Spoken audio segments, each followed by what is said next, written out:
Hi all. இன்னைக்கு Sunday என்ன சமைக்கிறது சொல்லி காலையில இருந்து ஒரே கன்ஃபியூஸா இருந்தது. எப்படியோ நம்ம வந்து சிக்கன் சாப்பிட போறதில்ல. மீன் செய்யலாமா? மட்டன் செய்யலாமான்னு யோசிச்சுக்கிட்டே இருந்தேன். மீன் வந்து நம்ம வீட்டுக்கிட்ட வரும். ஆனா ரேட் வந்து அதிகமா சொல்லுவாங்க. ஆனா மீனுமே வந்து கொஞ்சம் கம்மியா தான் இருக்கும். அதனால மீன் செய்றதையோ அப்படியே ஓரங்கட்டி வச்சாச்சு. அதுக்கப்புறம் மட்டன் செஞ்சுக்கலாம்னு சொல்லிட்டு ஒரு ஐடியாக்கு வந்துட்டோங்க. மட்டன் செஞ்சுக்கலாம்னு நெனச்சது தப்பு இல்லங்க. ஆனா வாங்கிட்டு வரேன்னாரு பாருங்க.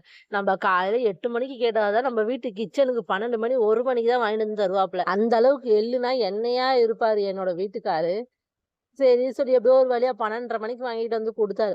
ஆனா அதுக்கு முன்னாடி வந்து பீட்ரூட் இருந்ததா, சரி அத வந்து பொரியல் மாரி பண்ணிக்கலாம்னு சொல்லிட்டு நான் சாதம் வடிச்சுட்டு, பீட்ரூட் பொரிச்சு வச்சிருந்தேன். அதுக்கப்புறம் இது வாங்கிட்டு வந்து குடுத்தாங்க. கிளீன் பண்ணி எல்லாமே ரெடி பண்ண ஆரம்பிச்சேன். சுவரொட்டியும் வாங்கிட்டு வந்தாரு. சுவரொட்டி எப்படி பண்றது தெரியாது.